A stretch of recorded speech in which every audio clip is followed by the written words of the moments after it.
نیند آ گئی ہے وہ فنا نہ ہوگی ایسی اسے زندگی ملی ہے. اور میں مروں تو میرے مولا یہ ملائکہ سے کہنا, میں مروں تو میرے مولا یہ ملائکہ سے کہنا, کوئی عشق مت جگانا ابھی آنکھ لگ گئی ہے. اور ڈاکٹر اقبال نے کہا تھا, یہ بھی شعر ملاحظہ فرمائے کہ کی محمد سے وفا تو نے تو ہم تیرے ہیں, کی محمد سے وفا تو نے تو ہم تیرے ہیں, یہ جہاں چیز ہے کیا لوح قلم تیرے ہیں. عزیزان ملت اسلامیہ, ایک مرتبہ آئیے ہم اور مل کر اپنی اور ساری کائنات کے مرکز عقیدت مخبر صادق پیغمبر اسلام جناب احمد مصطفیٰ محمد مصطفیٰ صلی اللہ علیہ وسلم کی بارگاہ بےکس پناہ میں بلند آواز سے درود پاک پڑھے. اللہم صلی اللہ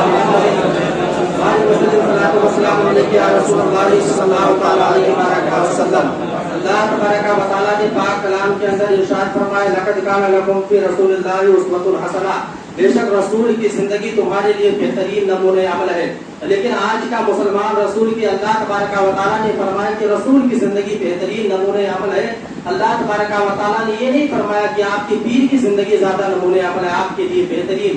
نبی نے فرمایا, اللہ تبارک و تعالیٰ نے فرمایا کہ اے لوگوں, رسول کی زندگی تمہارے لیے بہترین نمونہ عمل ہے. لیکن آج کا مسلمان رسول کی زندگی کو چھوڑ کر غیروں کی زندگی کو اپنانے میں تلا ہوا ہے. اور ڈاکٹر اقبال نے کہا تھا کہ یورپ کی غلامی میں رضامند ہوا تو, اے بندے مجھے شکوہ تجھ سے ہے یورپ سے نہیں ہے. ڈاکٹر اقبال نے کہا تھا کہ یورپ کی غلامی پہ تو رضامند ہو گیا, ہمیں شکوہ یورپ سے نہیں بلکہ تجھ سے ہے, کیونکہ انہوں نے اپنا تہذیب و تمدن تیرے اوپر زبردستی نہیں تھوپا, بلکہ تو نے اسلامی تہذیب و تمدن کو اتار کر اور ویسٹرن کلچر کو اپنا دیا اور پھر اسی میں اپنے آپ کی ترقی سمجھنے لگ گیا. جبکہ قرآن کہتا ہے ترقی اگر تمہیں چاہیے تو آؤ رسول کی زندگی کی طرف پلٹ کے آؤ, وہاں تمہیں کامیابی ملے گی, تمہیں ترقی ملے گی.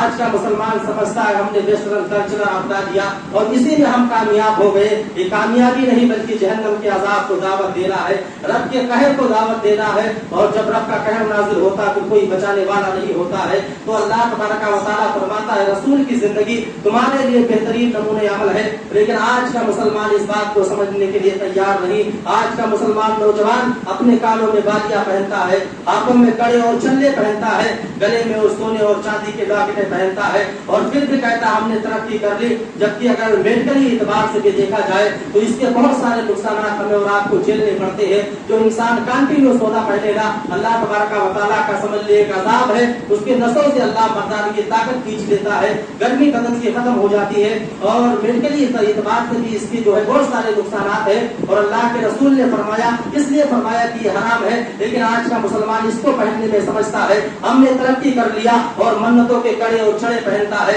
انسان سمجھتا ہم نے بابا کے اوپر احسان کر دیا اور ہمیں بابا نے پیغام دیا تھا کہ ہمارے نام کی منتیں مانگنا, اور اس کے بعد میں جو ہے دھاگے اور تاگے پہننا, پھر گلے اور چھڑے پہننا, اور تھوڑا سا اور آگے وقت آئے تو پھر بالیاں چنا کر کے, اور منت کی جو ہے وہ بالی آتی ہے عورتوں کے پہننے والی ہوتی ہے, لیکن اسے آج مردوں نے پہننا شروع کر دیا. لیکن آج کا مسلمان سمجھتا ہے ہم نے اسی میں کامیابی حاصل کر لی, جبکہ قرآن کہتا ہے رسول کی زندگی تمہارے لیے نمونہ عمل ہے. اب رسول کی زندگی میں دیکھو کہ کیا رسول نے کبھی چھلے اور کندے پہنے تھے. جبکہ ایک صحابی رسول نبی کی بارگاہ میں حاضر آئے اور ان کے ہاتھ میں سونے کی انگوٹھی تھی. نبی آخر الزمان صلی اللہ علیہ وسلم نے ان کی جانب سے اپنے چہرے کو موڑ دیا. پھر وہ صحابی رسول دوسری جانب سے مڑ کے آتے ہیں اور اپنے دل میں سوچتے ہیں شاید رسول نے ہمیں دیکھا نہیں. جب دوسری جانب سے آئے رسول نے پھر سے اپنے چہرے کو موڑا. وہ صحابی رسول پھر آتے ہیں اور نبی کی بارگاہ میں جو ہے وہ پہنچنے کی کوششیں کرتے ہیں. اتنے میں کسی صحابی نے کہا تھا نبی تیرے جانب سے اس لیے توجہ ہٹا رہے ہیں اس لیے کہ تو نے اپنے ہاتھوں میں سونے کی انگوٹھی پہن رکھی ہے, اور شریعت میں سونے کی انگوٹھی پہننا وہ حرام ہے. اور اس صحابی رسول نے انگوٹھی نکال کر کے پھینکا اور پھر نبی نے ارشاد فرمایا اے بندے جانتا ہے سونے کی انگوٹھی پہننا ناجائز ہے, آخر بتا تو صحیح پھر تو جان بوجھ کر جہنم کا توق اپنے گلے میں اور اپنے ہاتھوں میں کیوں ڈالتا ہے. صحابی رسول نے سنا اور عرض کیا یا رسول اللہ اس چیز سے میں بے خبر تھا, اب ہم خبردار ہو گئے ہیں, اب آج کے بعد سے اس کو ہم نہیں پہنیں گے. پھر وہ مجلس برخاست ہو جاتی ہے. پھر کسی صحابہ نے ہاتھ پکڑا اور پکڑ کر کے کہا تھا انگوٹھی اٹھا لے اور لے جا کر اپنے گھر کی عورتوں کو دے دے اور وہ استعمال کر لیں گے. اس صحابی رسول کا عقیدہ دیکھو, صحابی نے کہا تھا جس چیز کو نبی ناپسند کرتا चाहते हो, अब मेरे इश्क को ये गवारा नहीं है, वो चीज उठा करके मैं घर में लेकर के जाऊं। इसीलिए सोने को अंगूठी जो है वही पे आप छोड़ देते हैं। लेकिन आज का मुसलमान चलने और कल्ले पहनने में समझता हम जो है तरक्की याफ्ता हो गए, जबकि ये तरक्की नहीं है। अल्लाह के कहरो अज़ाब को दावत देना है। और रसूल की जिंदगी का मुताला करो। कुरान कहता है रसूल की जिंदगी जो है तुम्हारे लिए नमूना अमल है। मुसलमान सल्ले और कल्ले पहनने में अपने आप को तरक्की समझता है, जबकि नौजवान कान खोलकर सुन ले तो उस वक्त खूबसूरत नहीं लगता। जब तू छल्ले पहनता है तो उस वक्त खूबसूरत नहीं लगता। जब तू अपने कानों में बालियां पहनता है तो उस वक्त खूबसूरत नहीं लगता। बल्कि तू मुसलमान का बेटा है, मुसलमान इस्लाम का शहजादा है, तो उस वक्त खूबसूरत लगेगा। जब अपने माथों को जो है वो सजाना शुरू कर देगा तो उस वक्त खूबसूरत लगेगा। जब तेरी पेशानियों पर अल्लाह तबारक व तआला की इबादत के जो है वो दागो धब्बे आ जाएंगे, फिर मुसलमान का बच्चा खूबसूरत लगने लगता है। मुसलमानों ने दाढ़ी रखना, अल्लाह के रसूल ने फरमाया दाढ़ी बढ़ाओ और मूंछों को जो है वो कतराओ, यानी छोटी रखो। हमने दाढ़ियों को छोड़ दिया और हमने मूंछें बढ़ानी शुरू कर दी। और अगर कुछ लोगों ने अपनाया भी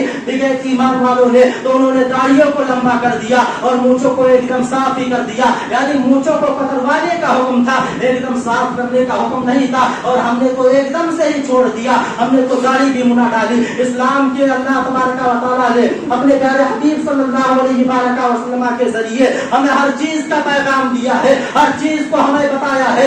और ख्वाजा हिंद की जो है वो ख्वाजा हिंद की जिंदगी का मुताला करे। जब मेरे ख्वाजा गरीब नवाज जो है वो मदीनतुर रसूल के सरजमीन से चलते हैं, अचानक चलते चलते जो है वो आप जो खुरासान और लाहौर की सरजमीन पर पहुंचते हैं। एक बुजुर्ग से आपके मुलाकात होती है। वो बुजुर्ग जो है अपने सर को झुकाए हुए है। बुजुर्ग ने पूछा बेटे बताओ कहाँ से आए हो? कहा मैं आया नहीं हूँ, भेजा गया हूँ। कहा किसने भेजा है? कहा रसूल ने भेजा है। कहा किस लिए भेजा है? कहा इस्लाम की नस्ल इशाअत के लिए भेजा है। अब ख्वाजा गरीब नवाज अर्ज करते हैं हुजूर अपने चेहरे को उठाइए और अपना नूरानी जलवा दिखा दीजिए। और बुजुर्ग जो है रोने लगते हैं, सारों कतार रोने लगते हैं। ख्वाजा अजमेरी पूछते हैं बताओ तो सही आखिर ये रोने की वजह क्या है? और बुजुर्ग अर्ज करते हैं ऐ नौजवान सुन सुन, अगर तू पूछना चाहता है तो जरा सुन ले। एक मर्तबा का वाक़िया था, मैं तमाम उम्र जो है इबादतें करता रहा, अल्लाह की बारगाह में सर को टेकता रहा, मगर एक मर्तबा जो है एक जो है अजनबी औरत के ऊपर मेरी नजर पड़ गई थी और मेरे दिल में ख्याल आया कि कहीं ऐसा ना हो अल्लाह तबारक व तआला जो है इस गुनाह के बदले में मेरे सारी इबादतों को राइगा कर दे, सारी इबादतों को बर्बाद कर दे, रोज़े और नमाज की सारी इबादतें मुझसे छीन ले।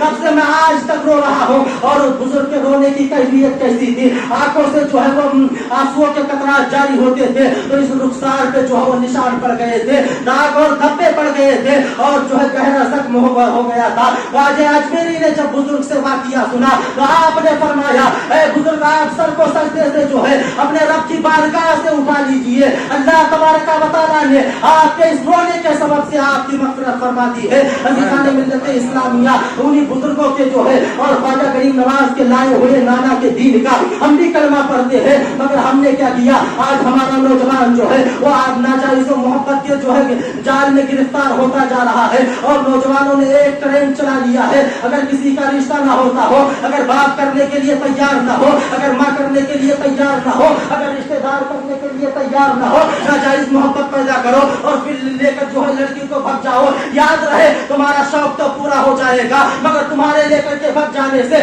उसके खानदान के ऊपर जो धब्बा लगा है वो धब्बा नस्लों तक नहीं मिटाया जाएगा। फिर सारी जिंदगी जो है उस लड़की के बाप और भाई जो है जिल्लत की जिंदगी जिएंगे। अगर समाज में जाएंगे समाज उन्हें ताना देगा, तुम्हारे शौक तो नौजवान पूरे हो जाएंगे, मगर उस लड़की के बाप के ऊपर उसके भाई के ऊपर जो उसकी इज्जत गई है वो तुम कहां से लेकर के आओगे? फिर सारी जिंदगी जो है उन नस्लों को मिटाते मिटाते वो दाग बहुत टाइम लग जाता है, नस्लें बीत जाती है और फिर ऐसा नस्लें आज वक्त आ जाता है अगर बड़ी बहन भाग गई फिर छोटी बहन का रिश्ता नहीं होता है, अगर कोई लेके भाग गया तो फिर रिश्ता होने के लिए तैयार नहीं रहता, इसलिए कि उसके खानदान पे एक धब्बा लग चुका है और वो धब्बा जो है हम मिटने से भी नहीं मिटेगा। नौजवान तेरे नबी ने तेरी आंखों में हया का पर्दा दिया था, वो पर्दा तूने उतार दिया है। नाजायज मोहब्बत के चक्कर में फंस के अगर कोई रिश्ता ना करे तो भाग जाता है, अगर भागा कर तो जरा पहले सोच लिया कर, अगर तेरी बहन के के साथ में या तेरी बेटे के साथ में अगर कोई ऐसा करे फिर तेरे ऊपर कितना बड़ा कलंक लगता है,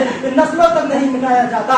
और मैंने ऐसे लोगों को भी देखा है घुट घुट के जिनकी लड़कियां भागती है, बेचारे वो मरते हैं। बाप जिन्होंने सारी जिंदगी जो है वो अपने बच्ची को बड़ा किया और बड़ा करने के बाद में जब वो जवानी की दहलीज पे वो लड़की वही लड़की कदम रखती है, वो अपने बाप का जो है वो इज्जत जो है मिट्टी में मिला करके घर से कदम निकालती है। और फिर वो बाप सारी जिंदगी जो है वो गम के आंसुओं को अपने आंखों के कतरा से रोता है और रोने के बाद में रब की बारगाह में अर्ज करता है मालिक को मौला मैंने अपनी बच्ची के साथ में कोई धोखा नहीं किया था, मगर आज मेरी इज्जत को मेरी बच्ची ने नीलाम कर दिया है। नौजवान सारे खुराफात हो रहे हैं, सिर्फ तेरे बलबूते पर अगर नाजायज मोहब्बत में तुम मुब्तला हो जाए और अगर कोई तुझसे भागने के लिए कहे तो अपने लिए ना सही अल्लाह और उसके रसूल के लिए उसको जो है वो भूल जा और उससे कह दे कि जब तक अल्लाह उसके रसूल ने फरमा दिया है मैं उसी पर अमल करूंगा। नाजायज मोहब्बत थी वो थी, लेकिन मैं तेरे और तेरे बाप की इज्जत को दागदार नहीं होने दूंगा, क्योंकि नबी ने तेरी आंखों में हया का पर्दा दिया था।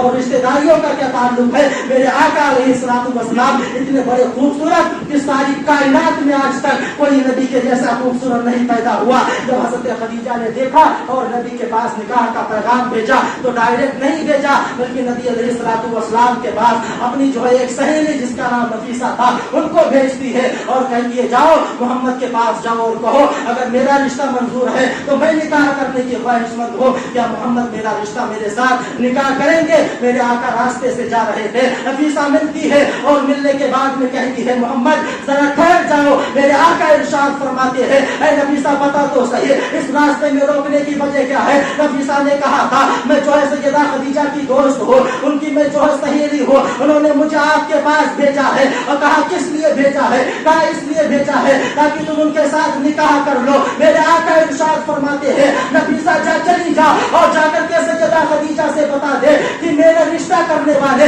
मेरे घर में बड़े मौजूद है और शरीफों के रिश्ते रोज चलते नहीं हुआ करते हैं। अज़ीज़ान मिल्लत इस्लामिया जबकि मेरे नबी से बड़ा आपके खानदान में बल्कि सारी दुनिया में कोई नहीं था, लेकिन रसूल ने सारी उम्मत को पैगाम दिया था कि शरीफों के रिश्ते ऐसे रोड चलते नहीं हो जाया करते हैं और अगर रिश्ते भी करना है तो घरों में तुम्हारे बड़े मौजूद है, वो जाकर के उनको भेजो और वो रिश्ता करे अगर उनको पसंद हो। लेकिन नौजवान तूने नबी की सीरत को अपनाना छोड़ दिया और गैरों की सीरत को अपना लिया। ये नाजायज मोहब्बत कहाँ से आई, ये जो है यूरोप के अमेरिका और लंदन से हमारे अंदर जाकर के जन्म ले चुकी है और ये आज समाज का एक नासूर बन चुका है। जिसको देखो वही इसके लड़की को लेके भग रहा है, किसी को देखो इसके लड़की को लेके भग रहा है। तेरे शौक तो पूरे हो गए मगर जो उसके बाप और भाई के ऊपर जो धब्बा लगा है उसकी इज्जत पर फिर नस्लें भी उस धब्बे को नहीं मिटा सकती है। इसलिए नौजवानों तुमसे भी गुजारिश है अगर नाजायज मोहब्बत हो जाए अपने लिए ना सही अल्लाह और उसके रसूल के लिए रुक जाया करो और अपने कदम को रोका करो। इंशाअल्लाह यही नेकी कल क़यामत के दिन आपके काम आएगी और अल्लाह तबारक व तआला की बारगाह में दुआ किया करो मालिक को मौला मुझे ऐसा दिन मत दिखा कि मैं किसी के बेटी को जो है बेइज्जत करूं, किसी के बाप का जो है अमामा उतार कर अपने सर पे रखो, किसी के भाई की आबरू को उसके सर को झुकाओ। ऐसा दिन अपने सामने मत लाना। अगर तुम्हें रिश्ता करना है रिश्ता करो बेशक। और बातों से भी गुजारिश है अगर आपको जो है या आपका लड़का या लड़की किसी को पसंद कर ले तो आपको भी चाहिए कि ये रिश्तेदारियां आप कर लिया करे। इसलिए सबसे ज्यादा बात भी होते हैं जो गलत कदम उठाने पे अपने बच्चों को मजबूर किया करते हैं और ये समाज हमने बनाया है, जात पात हमने बनाई। अगर रिश्ता पसंद आए तो फिर रिश्ता कर दिया करो। रसूल इरशाद फरमाते हैं हज़रत सलमान फारसी से किसी ने पूछा था, आप ईरान के रहने वाले थे, किसी ने पूछा सलमान तू किधर का रहने वाला है, तेरा खानदान किधर का है और तू जो है किस खानदान से ताल्लुक रखता है, तेरे बाप का नाम क्या है। हज़रत सलमान फारसी फरमाते हैं लोगों तुम मुझसे क्या पूछ रहे हो, मेरा कोई खानदान नहीं है, कोई समाज नहीं है, कोई मुल्क नहीं है, बस मैं इतना जानता हूँ कि मैं मोहम्मदी हूँ, मोहम्मद रसूलुल्लाह का दामन मैंने रखा है।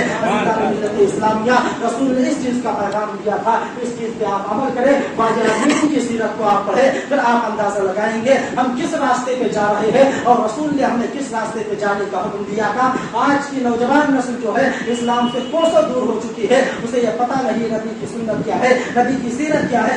इसलिए इन जराइम को आप खात्मा करें, और इन जराइम पर अगर कोई पाबंदियां लगा सकता है वो समाज का नौजवान लगा सकता है, इसलिए कि बूढ़ों की उम्र तो सारी गुजर चुकी है, अब वो कुछ करने के लायक नहीं। नौजवान इस चीज को अगर चाहे तो इस जराइम को और इस सद्देबाब इसका कर सकता है। अल्लाह की बारगाह में दुआ है, अल्लाह हम सबको अपने प्यारे हबीब की सीरत पर अमल करने की तौफीक अता फरमाए, नबी के सुन्नतों पर जो है चलने की तौफीक अता फरमाए, और हम तमाम मुसलमान मोमिनीन को हर तरीकान शरीयत मुतहरा पर अमल करने की तौफीक अता फरमाए, और हम लोगों को जो है अच्छी राह पर चलने की तौफीक अता फरमाए। अल्लाह हमारे सब तमाम गुनाहों को माफ़ फरमाए, ये हमारे यहाँ कुछ इनाम करें।